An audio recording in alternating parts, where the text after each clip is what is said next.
శ్రీకృష్ణ పరబ్రహ్మణే నమః. అఖండ దీపం ఎప్పుడు పెడతాము? అనేక సందర్భాల్లో పెడుతుంటాం. అనేక సందర్భాల్లో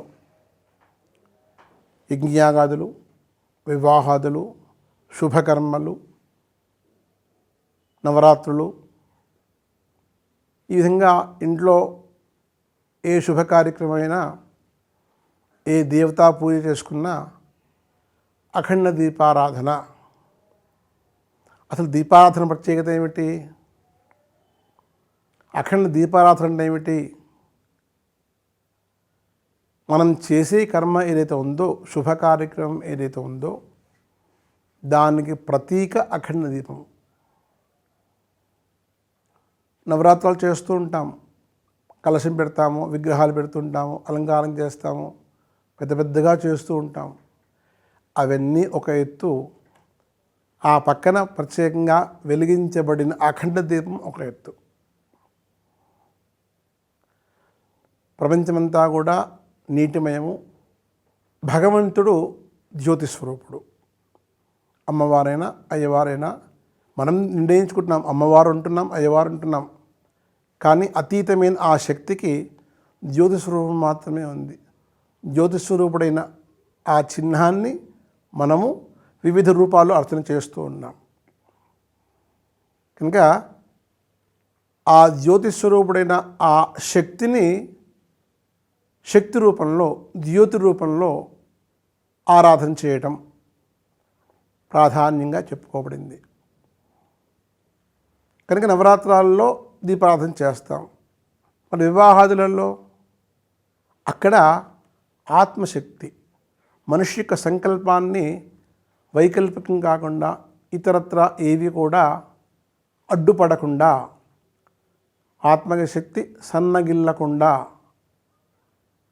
నిరంతరం గుర్తు చేస్తూ, నీవు ఈ కర్మలో ఉన్నావు, ఇంట్లో ఈ కర్మ జరుగుతోంది, ఈ కార్యక్రమం జరుగుతోంది, ఇల్లంతా కూడా తేజోమయంగా శక్తి రూపంగా మార్చుకోవడానికి అఖండ దీపారాధన చేస్తాం.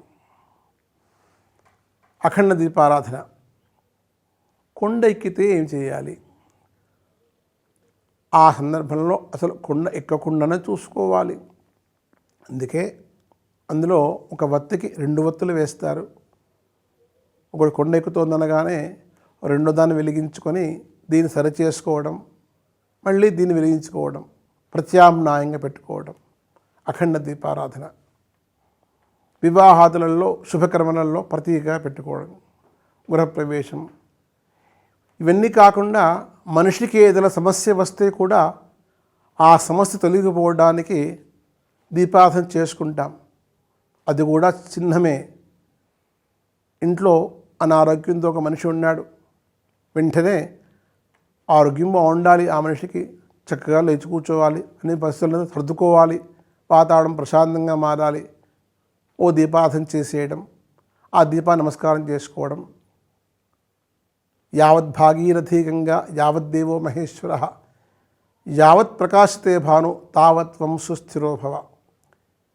ఈ ప్రపంచం మీద ఎప్పటిదాకా యావత్ భాగీరథీ గంగా యావద్దేవో మహేశ్వర, భగవంతుడు నీళ్లు భూమి మీద ఎప్పటిదాకా ఉంటాయో అప్పటిదాకా నీవు కూడా నా యందు జ్యోతి రూపంలో ఉండి సదా నన్ను అనుగ్రహిస్తూ ఉండు, రక్షిస్తూ ఉండు అని చెప్పి దీపా నమస్కారం చేసుకుంటాం. యావత్ భాగీరథీ గంగా యావద్దేవో మహేశ్వర చెప్పే వాక్యంలో 2 ఉన్నాయి. నీళ్లు, శక్తి, అగ్ని 2 ఉన్నాయి. కనుక ఈ భూమి అంతా కూడా నీటిమయం కాబట్టి నీటిమయమైన ఈ భూమిలో అగ్ని రూపంలో ఉండే ఆ శక్తి సదా నా ఇంట్లో వెలుగుతూ నన్ను కాపాడుతూ ఉండడం అనేది అఖండ దీపారాధన యొక్క విశిష్టత. ఆ దీపం కొండ ఎక్కకుండా చూసుకునే బాధ్యత కూడా మనదే. కొండ ఎక్కింది అంటే, కొండ ఎక్కడం అంటే ఏంటి? దాని అర్థం మనం ఆ వాక్యం అనకూడదు కాబట్టి కొండ ఎక్కింది అంటాం. కొండ ఎక్కడం వల్ల మన అనుకున్న కార్యక్రమాల్లో విఘ్నం కలుగుతుంది అనే భావం వస్తుంది. కనుక అఖండ దీపారాధన చేసినప్పుడు జాగ్రత్తగా దీపం విఘ్నం కాకుండా, భగ్నం కాకుండా కాపాడుకోవడం మన యొక్క ధర్మంగా లక్ష్యంగా పెట్టుకోవాలి. కర్మ యొక్క చిహ్నము, ప్రతీక అఖండ దీపారాధన తప్పనిసరిగా చేయవలసినటువంటి కర్మ. అఖండ దీపారాధన కొండ ఎక్కకుండా, విఘ్నం కలగకుండా, భగ్నం కాకుండా కాపాడుకోవాల్సిన బాధ్యత కూడా మనదే. ఒకవేళ పొరపాటున గ్రహపాటున సమయం అనుకూలించక ఆ విఘ్నం కలిగినట్టయితే చింతించకుండా మళ్ళీ సంకల్పం చేసేయడం, దానికి రెట్టించిన దినాలలో 3 రోజుల కార్యక్రమం అనుకున్నట్టయితే ఆ 3 రోజులకు ఇంకో 3 రోజులు 6 రోజులు చేయండి, దీపారాధన చేయండి. ఎక్కువ సమయం వెలిగేట్టుగా ప్రయత్నం చేయండి.